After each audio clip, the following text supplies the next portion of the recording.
He gazed sadly at the threatening sky, at the burned-out remnants of a locust-plagued summer, and suddenly saw on the twig of an acacia, as in a vision, the progress of spring, summer, fall, and winter, as if the whole of time were a frivolous interlude in the much greater spaces of eternity.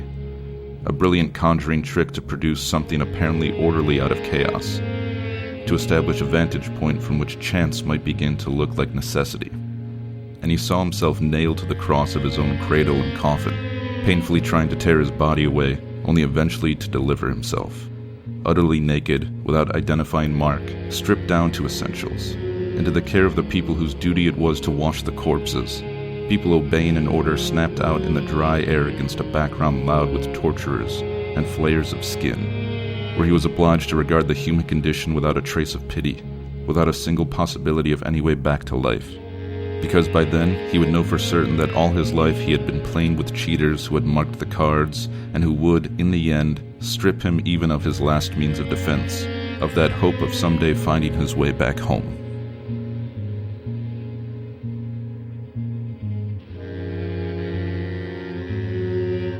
Hey, this is Nick. This is Eric. And this is David. Welcome to another episode of the Books of Some Substance podcast. Today we're reading László Krasznahorkai's Satantango, a bleak, rain-soaked, mud-packed, worm-eaten, dust-filled, bleak novel written in giant chapter-length paragraphs about a bunch of suckers in a dead-end surreal town in the middle of nowhere. And we can talk about whether or not that's true, but I want to start with those endless paragraph chapters and sort of how you read this novel, how you approach this novel. And I think I'll throw the first question to Eric, as he is a virgin to Krasznahorkai, so to speak. How did you approach this? How did it read for you there?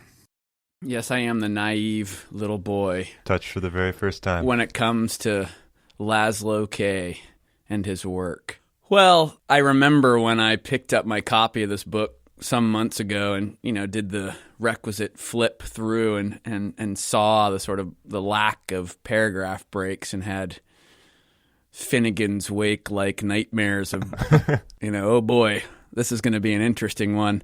But I have to say I was pleasantly surprised that despite that formal trick, I don't know what the right word is, possibly, of not having any paragraph breaks, it was still surprisingly readable, and once I would get into the flow, it was quite hard to put down.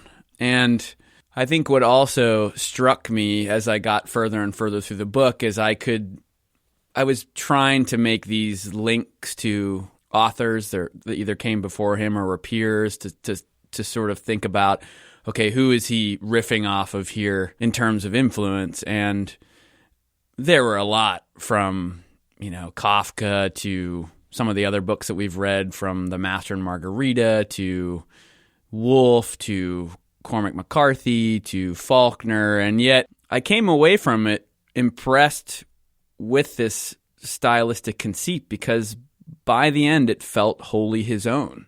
Like, at the end of the day, I really did not feel that it was this second-hand fill-in-the-blank author. Like, he had somehow absorbed all these influences, or maybe not, because he came from the Eastern Bloc, so, he probably didn't have access to a lot of literature. I don't know the history of that so much, but I was impressed with not only the readability of it, but how it felt wholly original to me. And by the end, I'm usually very suspect of formal tricks, whether it's in design or in literature, that seem to be just form for form's sake. But in the context of the content that was being presented here, which, there is this very interior, somewhat horrific, somewhat, like you said, bleak quality to this book, that I think this run-on singular expressions in chapters and no paragraph breaks, it served it very well. I agree. I think while I was reading it, I was like, this is both Beckettian and Kafkaesque, and any book that uses even just one of those adjectives usually has my vote.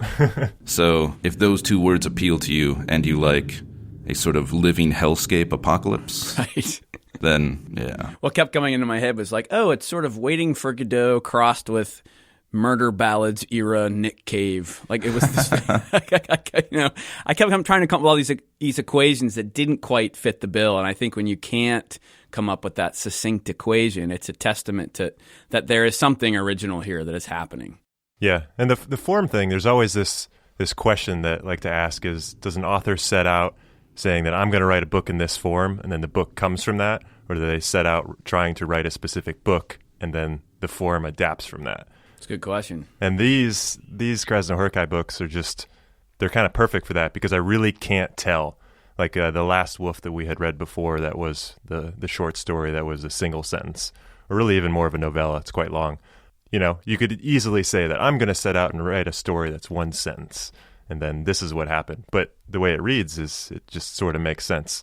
And I was very much impressed, like having read a couple of his books now, that they all sort of feel like that. He's messing with form a little bit, but I sort of think that it may have come second, or that they're so linked that it's really not an academic exercise or him just like explicitly trying to do something in that regard. I think the bleakness, the emotion, the feeling, even the humor of this all like fits super well with this. Just like to use a really technical term called the swirl.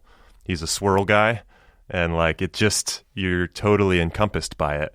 And that I just greatly respect, because like you said, kind of like second list authors or whatever who are maybe like trying to emulate something or going for something, but it doesn't really come from someplace authentic. I don't think you have that problem whatsoever with this book. Yeah. And usually that question of form before anything else that an author does, like if that question arises while I'm reading it, it tends to bother me, and I'm like, kind of moving through it with that question in my head. Mm-hmm. But here, and in all of his books, that question doesn't really, maybe because he's able to pull it off so well, it doesn't bother me, and it doesn't really matter either.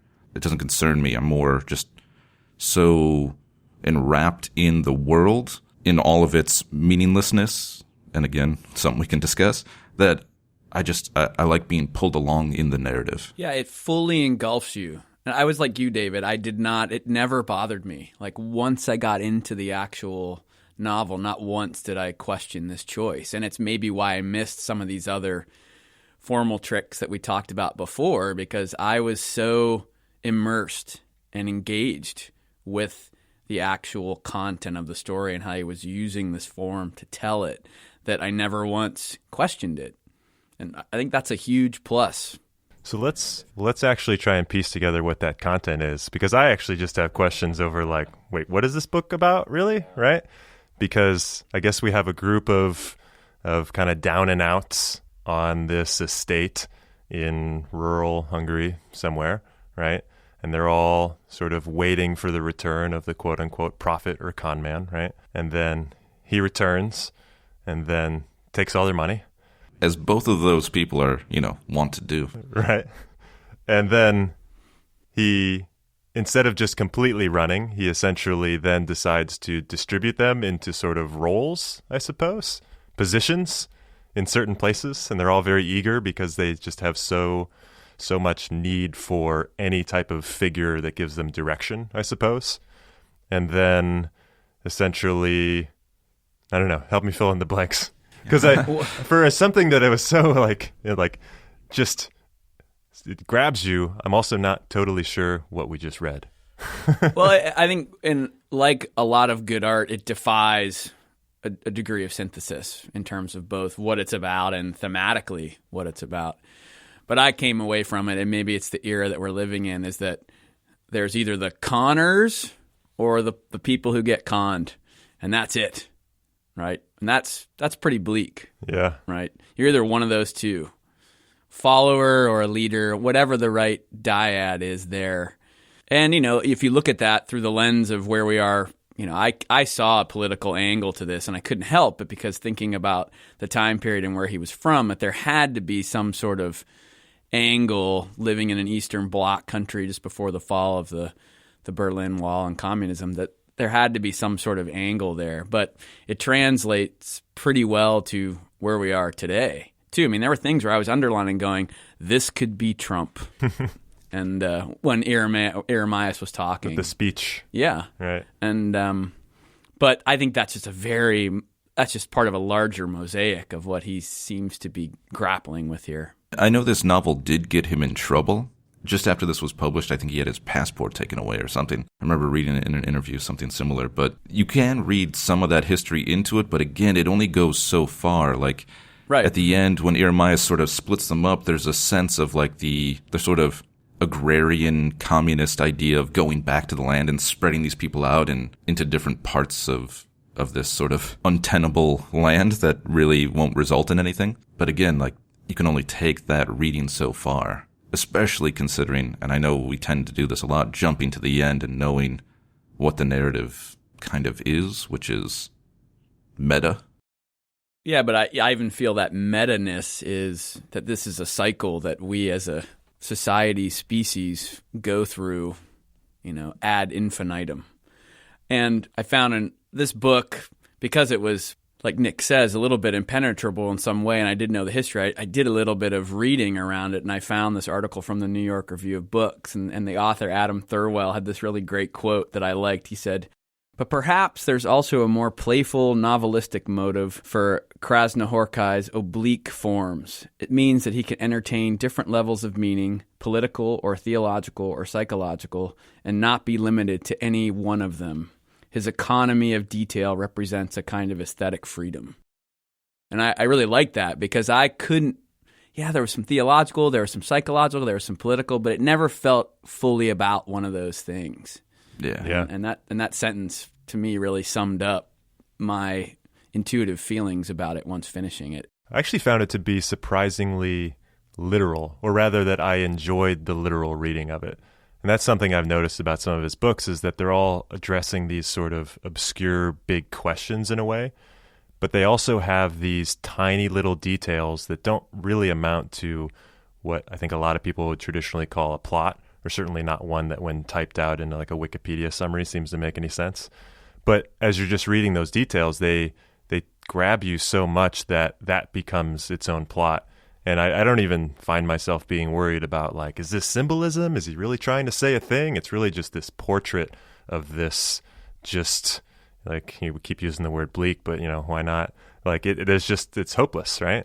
And once you factor in, I mean, might as well talk about the structure of the loop, and the way that the book ends is the way that it begins, and you have this whole thing being created by the supernatural powers of the Doctor being able to create anything that he writes. Well, even before we get back to that, I think the form, the chapter chunk, no paragraph breaks, keeps you in this visceral, in the moment kind of space that doesn't allow you to be sort of outside it and be interpreting it and whatnot. It really keeps you in there really tight. And I think that's another sort of advocate. I'm advocating for that form again, because it goes back to what you said, is that single paragraph keeps you in that visceral moment. And so you don't interpret. You don't get to breathe. You don't get to say, okay, I finished the paragraph that's at the top of this page. I'm going to stop reading for now. Right. You just you have no choice. And psychologically, as you're reading that, it's an awesome trick. Yeah, it really is. And those details are so sensory that it feels rather lived in. After certain chapters, I would feel the heaviness of being in that world, or a sort of sickness, as in when, what's her name? Little Esty murders her cat and then kills herself. That was a rough read. That chapter was unbelievable. I had to put it down for like a day after that, 2 days. Yeah. It was really intense. Especially you're a cat owner as well, right? Yeah. Yeah, no, I really got that. No lie there. That was a huge part of it. Wait, so I guess back to the structure of it, the loop. Okay. Right? You said that the Doctor's sort of, I can't remember how you just phrased it, like, not spiritual. Supernatural power? Supernatural, okay. If by supernatural you mean palinka. Right, yeah. Yeah. I mean, how do you feel when you drink? Kind of like the chapter in one of these books. In this book, I should say. But, I mean, just that aspect of, as you're going through this, one thing with the form that I noticed that was curious was there's so many quotes that are weaved in. And I remember I started reading, and they're very small fractions, and it almost feels like an interview being quoted, or a journalism kind of piece or something like that. And for a while, I couldn't totally figure it out because I was like, is this some sort of bizarre translation aspect where the translator thought that all of these sort of, I don't know, maybe local or Hungarian sayings didn't really translate that well, so he didn't want to misrepresent them, so they put them in quotes. But now, after you get to the loop and you realize that the whole thing is sort of being written by the doctor itself, I interpret those as basically him splicing in like the quotes of what's actually happening into the narrative. And I'm just curious, is that the correct reading, or am I just like trying to tie these things back together? I think it is, because at first I also questioned that. I was like, what's happening here? Are these supposed to be internalized thoughts? And then I noticed that some of them almost felt like cliched interpretations of the narrative that you just read sometimes. Yeah. And I was like, what the hell is going on here? And then by the time I got to the end, it sort of dawned on me that maybe these were direct quotations from the sort of world that the doctor is weaving in front of him. Yeah, because if you get very granular in terms of the form, there is this strange kind of, it's happening in the moment, but it's also being recounted, right? Mm-hmm. And to me, it felt like those moments were those collisions where he was both the writer of what was going on, but then at the same time, we're in this real-time, real moment, and it's an interesting friction, I have to say. Yeah. I think all that stuff, I think, is legitimate, what we just said. I'm pretty sure all of those times where you do see the quotations where it's not direct speech are sort of characters interpreting their own self in a way, as if this is it, or maybe the quotes, now that I'm thinking about it, maybe they're like what the doctor would say out loud about these people. I'm not sure now.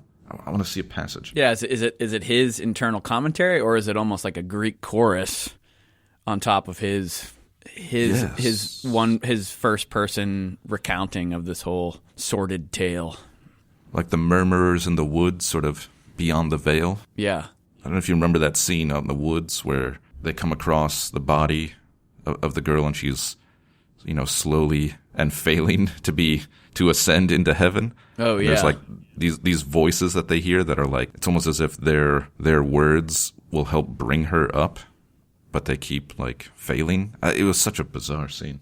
Yeah, if there was one part where I was, whoa, now it's turning into this almost ghost story or something. The hallucination chapter. Yeah, hallucination.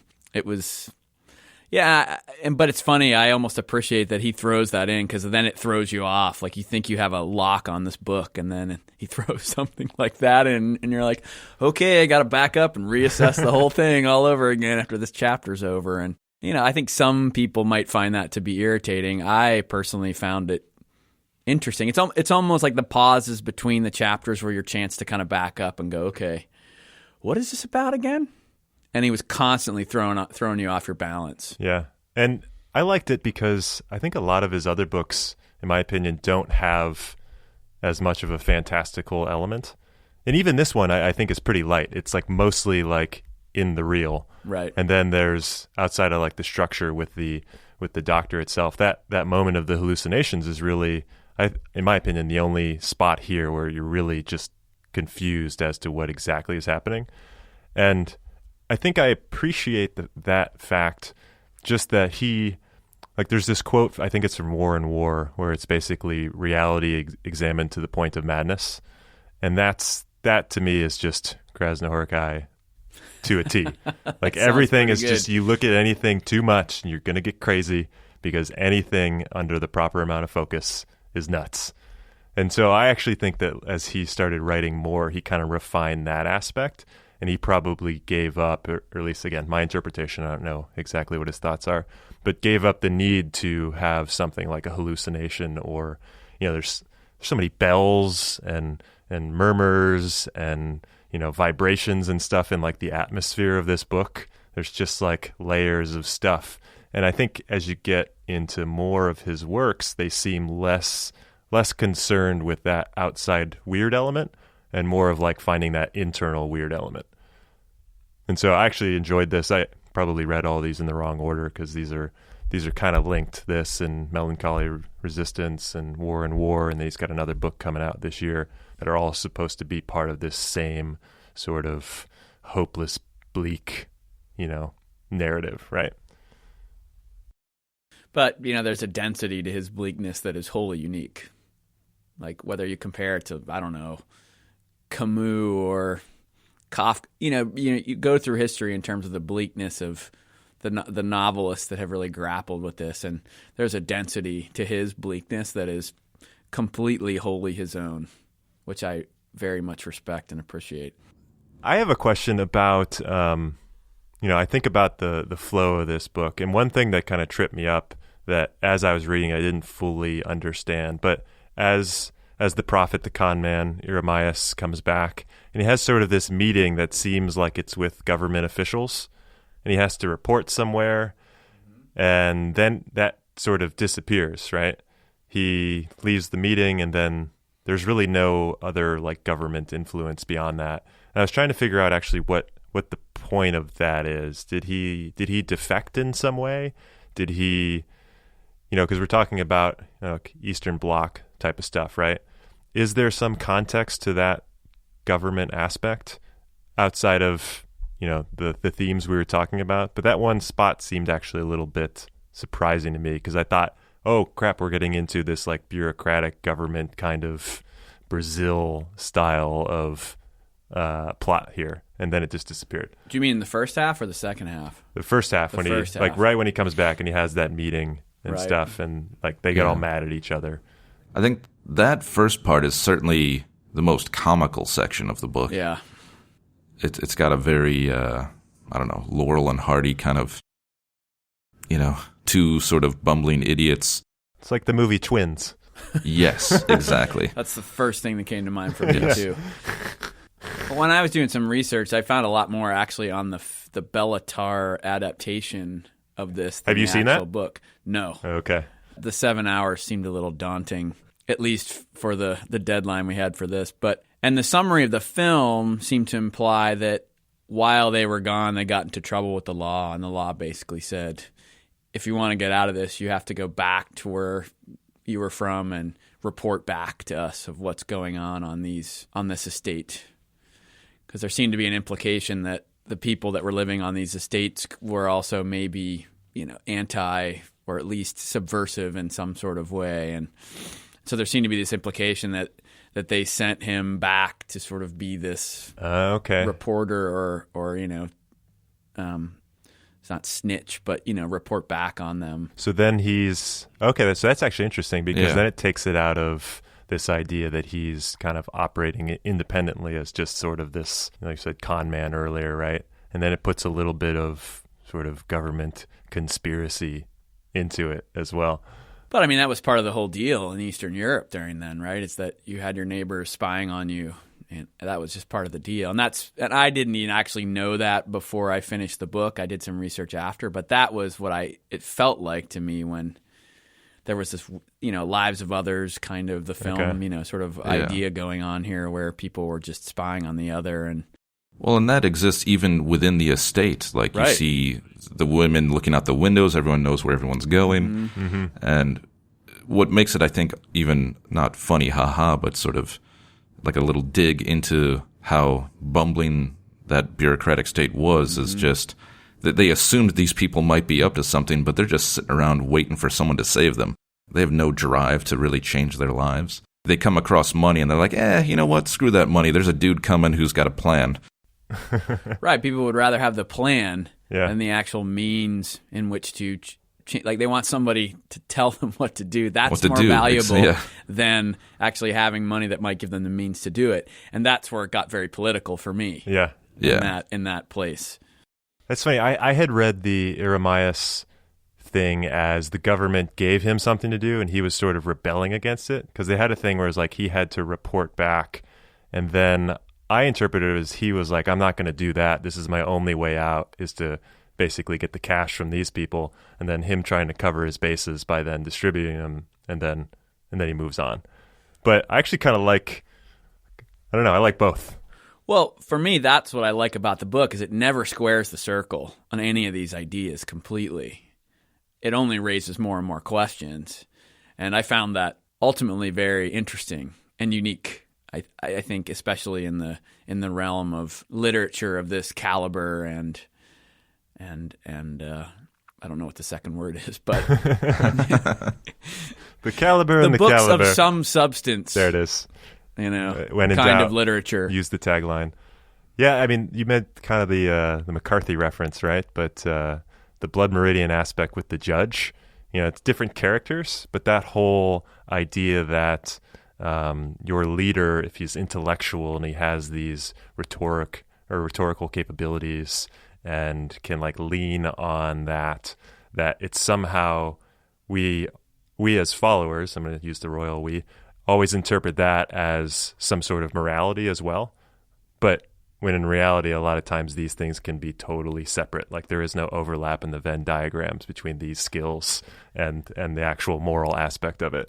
And so I found this to be kind of a similar take on that whole concept. But the judge in Blood Meridian is unequivocal in what he's about. Whereas Irimiás, you're right, there's this constant shifting of who he is. He's almost Christ-like at a certain point, and then at certain points he's just this lackey for the government. Yeah. Right? You're never really sure. And there's an absurdity that I think goes back to what David was talking about in those scenes with the police that runs through this a little bit and makes, I think that humor is also a very unique aspect to this, is that it gets so crazy ridiculous at some points you can't help but laugh. And I think that's very intentional. Yeah. And it's rapid fire too. It just goes back and forth. See, the problem with this kind of book is that because there's not a very clear, definitive way to interpret it, none of us can stake a claim and say, this is what I think it's about. And we can't argue with each other. So we're kind of left going, yeah, it's kind of cool that there's multiple interpretations, so let me ask you, does that hurt it? Does that hurt the novel at all?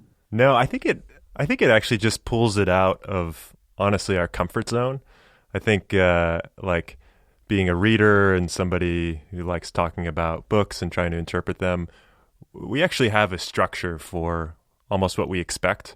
We're always asking ourselves, what is this character supposed to represent? And, what is the overall, is there symbolism in this? Is there all of this? But it's kind of based on a tradition of literature that fits nicely into those ideas.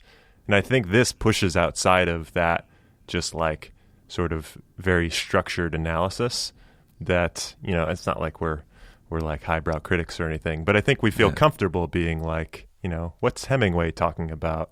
What is Toni Morrison talking about? Because those narratives are pretty straightforward in a way.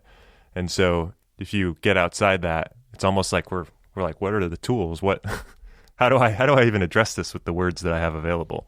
But I think he does fit into what is now certainly a tradition of postmodern fiction, right? We kind of mentioned the allusions to other authors and this adjective-laced names we could drop to describe parts of this novel, but it certainly does fit into those traditions. A different and, I think, now, 50-year tradition of postmodern fiction, at least?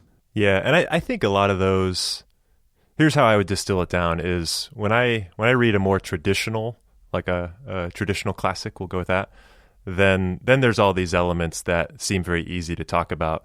When I read stuff that this fits in well with, whether it's relatively current, some Sebald stuff, or other long sentence melancholy dudes like Bernhard, or I just read a Claude Simon book that you're sort of left with it. You're left with an emotion, you're left with a tone, you're left with a feeling, and it almost doesn't matter as much exactly what went down in it.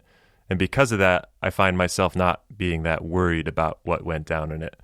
It's okay that maybe you've missed some details because you're just left with this sort of straight jacket of intensity.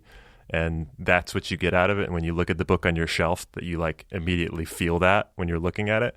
And I think that, at least as a reader, that's something I greatly appreciate over just, other more traditional plots and characters and those standard emotions. I mean, I'm going to go out on a limb here because I'm not as versed in the sort of history of literature in terms of what qualifies sort of modernist versus postmodernist. I can only really speak to that in design. Nobody really knows. Yeah, that's the whole benefit of genres. Hopefully that's good, but maybe what makes this book so singular is that initially it reminded me a lot of more of the authors that maybe we put into the modernist canon. But at the end of the day, the ambiguity and where it ultimately ends up seems more maybe postmodern. And so maybe it's László's ability to mix these two sensibilities that makes it very unique. Not to say that other authors haven't done this, but I referenced before, like, I was thinking of Kafka and Woolf and some of these other authors that I always have known to be modernist ones, right? But this sort of ambiguity that and humor and mixture that ultimately, makes up the book in the end seems very postmodern, for lack of a better description. And so the fact that it doesn't square the circle, doesn't make an allegiance to a very singular, bigger idea about whether it's a subject matter or literature itself, that friction maybe is what makes the books feel so singular. At least to me. You're right. I can't really describe or locate it, or whether it's about what it's about or what kind of school of thought or literature he lives in. I mean, it goes back to what I said before. It's very singular and why it feels very of substance to me, ultimately. If there is an interpretation, it is Irimiás's sort of little diatribe on God, which I think I would like to read if I could find it, or maybe someone else can find it real quick. I could read it because I've spiked it out because it made the alternatine in me very happy. Yeah, so, give it a read. So it's between Irimiás and his underling. So it goes, God is not made manifest in language, you dope. He's not manifest in anything. He doesn't exist. Well, I believe in God, Petrina cut in, outraged. Have some consideration for me at least, you damn atheist. God was a mistake. I've long understood there is zero difference between me and a bug, or a bug and a river, or a river and a voice shouting above it. There's no sense or meaning in anything. It's nothing but a network of dependency under enormous fluctuating pressures. It's only our imaginations, not our sense, that continually confront us with failure and the false belief that we can raise ourselves by our own bootstraps from the miserable pulp of decay. There's no escaping that, stupid. See, that's what the book is about. Right there. What else is there to say? Because that right there is, I think, a great deal of what postmodern art or literature is kind of does. It sort of blows up the grand narratives that modernism critiqued, but still modernism sort of held on to the idea that like there was a grand narrative. Or that reason and rationality will sort of sort it out, and that not necessarily that the narratives that we had were worth keeping, but that they definitely were worth challenging. And postmodern just blows those ideas out of the water and says, no, things are relative, life is generally meaningless. But again, like there's a sense in me that there's more to his writing than just that sort of nihilistic punk rock fuck you to God. Personally, I don't feel that his fuck you to God thing is always so absolute. There's characters, Petrina and Mrs. Hallich, I think, who are very much, become these counterpoints to like, religion is important. Here's why. I never feel like if he's fully bashing things, he's doing it to all things at all times equally. And yeah, and as you read more of his stuff, as he progresses as an author, he gets a lot more into the spiritual aspect of things, albeit a lot of times from an Eastern religion standpoint. Oh, but right. I think I agree that this is very much an embodiment of the character itself. Exactly. And I really like David, your description on what all of these forms, modernism versus postmodern, and how that fits into why I own so many black T-shirts. Like that was good. I'm gonna write this down and put it on my fridge. You've really thought about this. Good job, yes. dude. But I think that he's very much preoccupied with that topic as well. So this is definitely a straight shot to the heart of it. That quote. Yes. But as an individual, as a thinker, that he kind of makes fun of in The Last Wolf, which is almost as a reading of himself. But as a thinker, Krasznahorkai is definitely just trying to figure this out. And again, that fits in very well with the, you're not squaring the edges of this thing. He's just, there's no reading. It's just the emotion, the feeling of not really being able to define something or asking if it's even possible to define something. Well, and one part of this book that I think, if it doesn't unlock it, it certainly embodies what it's about, is the epigram, which I thought was really interesting. I went back to it after I finished the book. The epigram is just, in that case, I'll miss the thing by waiting for it. And it just says FK. And I assumed at the beginning, is that Franz Kafka? Is it a character in the book? Because FK is those initials, I think, in the context of where he's from and the little I knew about him, it would make sense. And I think it is. Yeah, it is. But that sentence is a paradox, right? In that case, I'll miss the thing by waiting for it. It's a paradox, but then also embodies the predicament that these people are in, and arguably is what the whole book is about. And the whole time structure of it. Like you can't square that circle of a quote, really. Like my head hurts just thinking about it. And so I find that that's a very epigrams to me are often these let me show you who I've read. Yeah, well, but also a way of unlocking the book sometimes. I think about the Blood Meridian thing we did before. Those 3 epigrams that he put in there were very telling. And this one is too, but it doesn't necessarily make anything clearer. It just sort of embodies to me, where this book leaves you if you're trying to create this seamless interpretation of it. It certainly embodies the sort of the collective of the estate. Those characters. I don't know if it embodies like our prophet/con man necessarily, but certainly the people that are, and I think it is a critique of them, of that kind of person. There's no way it can't be, because as I said in the intro, these people are suckers, man. They're losers in almost every sense of the word. There's very little about them that, other than they're clinging falsely to hope. But going out on a limb yet again, think about that quote in terms of if you're the reader. I'll miss the thing by waiting for it. The way the book kind of sets up this structure, and you kind of have expectations from a plot standpoint, and it kind of just brings you right back to the beginning. So it's like instructions for the reader. Don't wait for an answer. Just dive in. Because you're a loser. Only if you wait. But if we're really being postmodern, it's fun.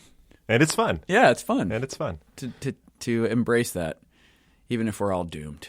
Yeah, that whole, the whole split between follower and leader in this aspect is so, like you said, super topical, but I think it asks a lot of good questions of just like how much we're even responsible for any of our own individual thoughts, And, David's called everyone a loser in this episode a bunch of times, but when you point, there's 3 fingers pointing back at you. And so I always read these types of setups when you have sort of like this naive, bumbling kind of character, which is very much like present in a lot of his other books as well, as this person who's just sort of like engulfed by the realities and limitations that they have in front of them. But I always ask, is that me? Is my own world just a decrepit estate and I just can't see out of it?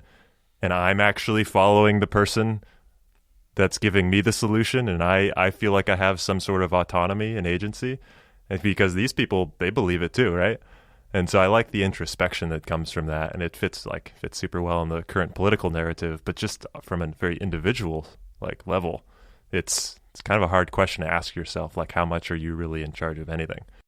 And by me calling them losers, I'm not saying that I'm not, or that you're not, Nick and Eric, and the listener of this podcast. Or that the losers in this book we don't have empathy for. I mean, I think you're right, David. They are losers, but we do get involved in their lives and have this empathy for them. And I think, again, another really interesting accomplishment of the book. Meanwhile, Bartleby, the scrivener over here, is sitting in his job, going, I'm a loser. I live in an estate of my own making. Yeah. Yeah. I just, it's important that we all recognize that we're losers. Well, in all directions. There was also one last quote from this article that I read that I liked too.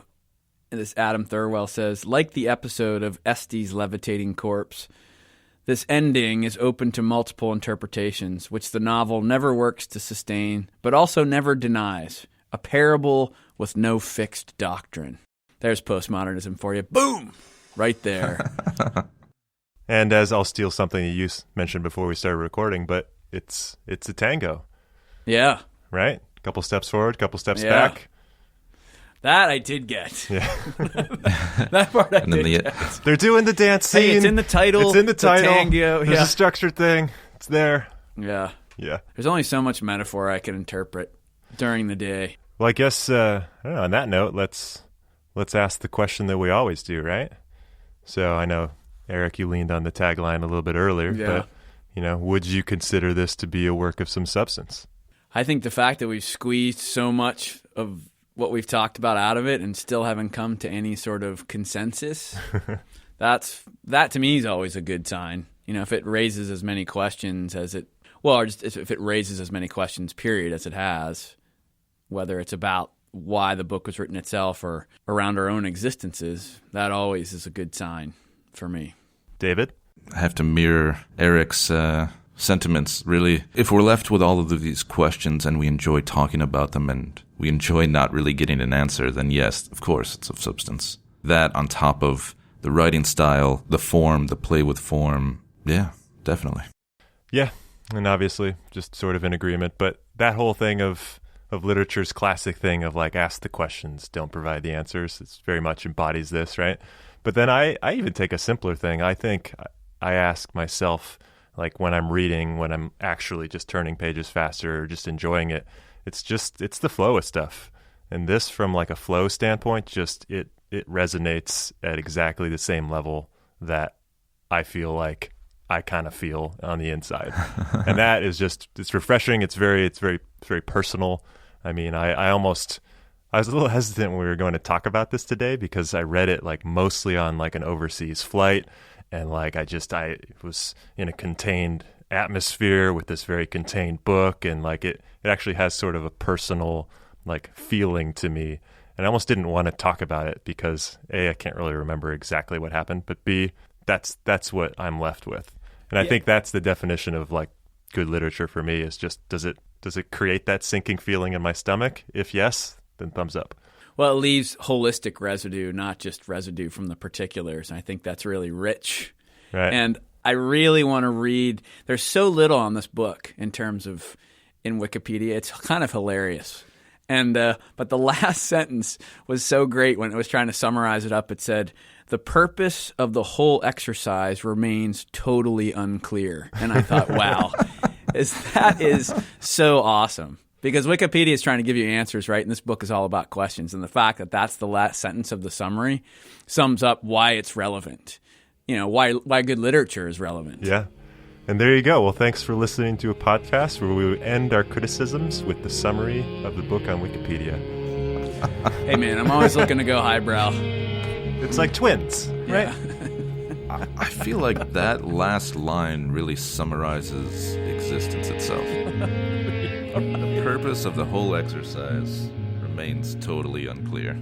And the Wikipedia article goes viral. I have no idea.